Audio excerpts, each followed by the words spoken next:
Dans cette partie, je parlerai de Al-Masih Dajjal. C'est un homme terrifiant qui apparaîtra après l'apparition du Mahdi. L'apparition d'Al-Masih Dajjal sera le deuxième signe des signes majeurs. C'est un grand test pour les croyants, car il revendiquera la divinité, et possédera des capacités qui ne sont pas normales. Une des caractéristiques de cet homme, est qu'un de ses yeux est éteint, ou fermé. Le messager de Dieu dit, Dajjal est aveugle d'un œil, et il est écrit entre ses yeux le mot, Kafir. Il a ensuite éplé le mot, K-F-R, que tout musulman serait capable de lire. Même si ignorant de la lecture. Kafir en français c'est, incroyant. Il existe des hadiths du prophète Mohammed qui parlent de l'œil droit, et d'autres hadiths qui parlent de l'œil gauche. Mais tous sont des hadiths authentiques, car les yeux de cet homme, tant à droite qu'à gauche, sont tous défectueux, mais on dit, que son œil droit est plus sévère. C'est pourquoi on l'appelait Al-Masih, parce que l'un de ses yeux est éteint. Quand le nom à Dajjal, on lui a donné ce nom, car, c'est un nom donné à un menteur en langue arabe. C'est un homme menteur qui revendique de la divinité. Le prophète Jésus, fils de Marie, est aussi appelé Al-Masih. Mais il est véridique. Et il est le contraire de Dajjal, Dieu a créé les deux, mais chacun est le contraire de l'autre.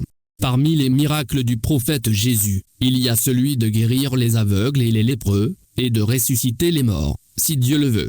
Ce sont des capacités non normales, mais malgré cela, il ne revendique pas la divinité.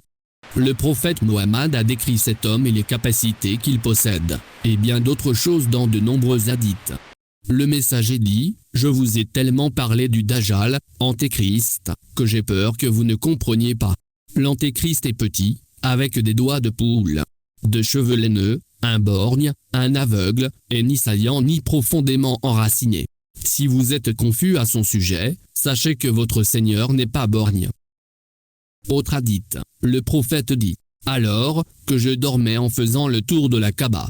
Dans mon rêve, j'ai soudain vu un homme du teint brun, et un cheveu défrisé, marchant entre deux hommes, et de l'eau coulait de sa tête. J'ai demandé, qui est-ce? Les gens disaient, il est le fils de Marie. Puis, j'ai regardé derrière moi et j'ai vu un gros homme, du teint rouge, et un cheveu bouclé, aveugle de l'œil droit qui ressemblait à un raisin bombé. J'ai demandé, qui est-ce? Ils répondirent, il est Dajjal. Celui qui lui ressemblait parmi le peuple était Ibn Qatan. Azuari dit, c'est-à-dire Ibn Qatan, était un homme de la tribu Khuza'a, qui est mort dans la période pré-islamique. Le prophète dit aussi, aucun prophète n'a été envoyé s'il n'avait pas mis en garde son peuple contre l'Antéchrist. Le menteur est borgne, il est borgne. Et votre Seigneur n'est pas borgne, et entre ses yeux sera écrit infidèle, Kafir. Une autre caractéristique, est qu'il est stérile. Lorsqu'un vrai croyant le verra, il saura qu'il est l'Antéchrist, même s'il ne sait pas lire. Mais il y a un hadith du prophète qui avertit que vous ne devriez pas aller vers lui, mais plutôt quitter l'endroit où il est apparu. Le prophète dit, que celui qui entend parler du Dajjal, Antéchrist, s'éloigne de lui. Car un homme viendra à lui en pensant qu'il est croyant, et il le suivra, à cause des doutes qui sont envoyés avec lui. Parmi les capacités que Dieu a données à cet homme, il a un paradis et un enfer, et il a une mer d'eau et une rivière de feu. Le messager de Dieu dit, je sais ce que le Dajjal aura avec lui. Il aura deux rivières qui coulent, l'une qui apparaît à l'œil comme une eau claire, et l'autre qui apparaît à l'œil comme un feu flamboyant. Si quelqu'un voit cela, qu'il aille à la rivière qu'il prend pour du feu, qu'il ferme les yeux, qu'il baisse ensuite la tête et qu'il boive, car c'est de l'eau fraîche. Le Dajjal a un œil aveugle, recouvert d'une couche de peau épaisse, et entre ses yeux est écrit mécréant, que tout croyant lira, qu'il soit alphabétisé ou analphabète. Et aussi pour le paradis et l'enfer. Le messager dit, puis-je ne pas vous informer d'une parole sur le Dajjal? Qu'aucun le messager d'Allah n'a raconté à son peuple. Il serait aveugle. Et il apporterait avec lui une image du paradis et du feu, et ce qu'il dit le paradis étant fait le feu. Je vous préviens comme Noé a prévenu son peuple. Le prophète Mohammed ordonne de faire le contraire, si vous voyez le paradis et l'enfer de l'Antéchrist, Dajjal. Vous devriez aller en enfer. Si tu veux boire, tu dois boire à la rivière qui a du feu.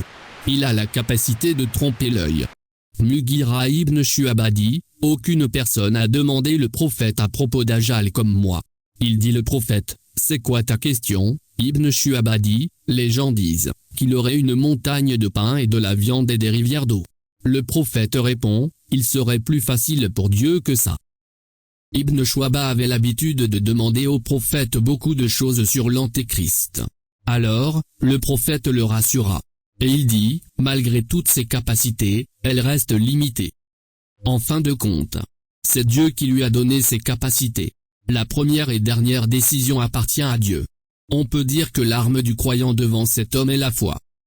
Il y a aussi une sourate dans le Saint-Coran, que le messager a ordonné dans un hadith de lire si vous le rencontrez, c'est la sourate Al-Kahf. Le hadith est long, et parle également d'autres capacités que possède cet homme. Je vais essayer de résumer ce qui a été mentionné dans le hadith. Le hadith du messager était un sermon, et commence avec, selon laquelle depuis que Dieu a créé Adam, il n'y a pas eu de tentation plus grande que celle de l'Antéchrist. Et chaque prophète envoyé à son peuple, le met en garde contre l'Antéchrist. Et il dit le prophète Mohammed, je suis le dernier prophète, et il n'y aura pas de prophète après moi, et celui-ci est la dernière nation, et il apparaîtra dans cette nation, il ne fait aucun doute. S'il apparaît alors que je suis vivant avec vous, je serai son adversaire au nom de chaque musulman. Mais s'il apparaît que je ne suis pas avec vous, chacun se souciera de lui-même, et se battra pour lui-même, et Dieu sera avec tout musulman honnête.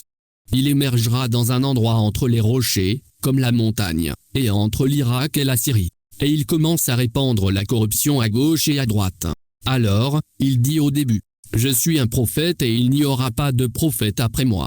Mais ensuite il change et dit, je suis votre Seigneur. Ici, le prophète Mohammed dit, votre Seigneur, vous ne le verrez pas jusqu'à votre mort. Signifie que l'Antéchrist est menteur seulement, et il est borgne, et votre Seigneur n'est pas borgne. Puis, le prophète après vous avoir ordonné d'aller dans son enfer si vous le rencontrez, il vous a ordonné de lire l'introduction de la sourate Al-Kahf. Il y a des hadiths qui parlent des 10 premiers versets, et il y a d'autres hadiths, ils ont dit que les 10 derniers versets. Il vaut mieux qu'un musulman les mémorise entièrement, car ils sont une arme contre cet homme. L'un de ses tentations est qu'il dit à un bédouin, « Et si je ramenais ton père et ta mère morts, croirais-tu que je suis ton Seigneur ?» Le bédouin répond, « Oui, et Satan lui apparaît sous la forme de son père et de sa mère, et ils disent, « Mon fils, suis-le, car il est ton Seigneur. » Un autre de ses tentations est qu'il peut ressusciter une personne une fois.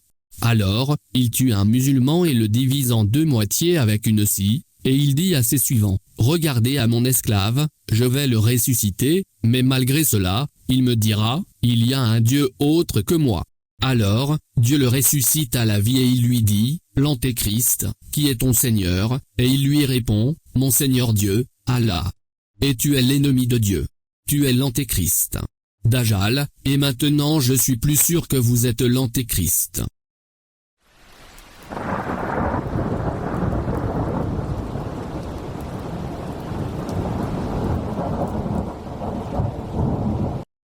Et sa tentation est aussi, qu'il ordonne au ciel de pleuvoir et qu'il pleuve, et il ordonne à la terre de produire, et qu'elle germe. L'une de ses tentations est que s'il passe à côté des gens et ne croient pas en lui, leur bétail périra. Et le contraire.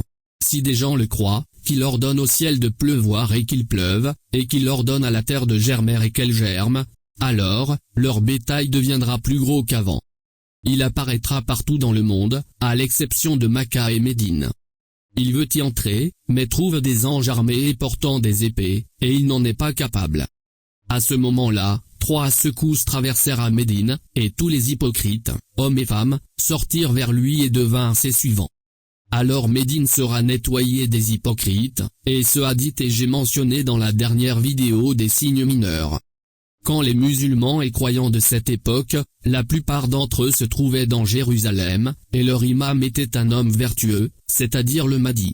La suite du hadith parle de la descente du prophète Jésus, et des événements qui vont se produire, nous découvrirons dans une autre vidéo. Les hadiths du prophète Mohammed sur l'Antéchrist, Dajjal, ne sont pas encore terminés. Il y a d'autres hadiths que je n'ai pas encore mentionnés, et il y a 2 histoires qui se sont produites à l'époque du prophète Mohammed à propos de l'Antéchrist. Mais dans la prochaine vidéo.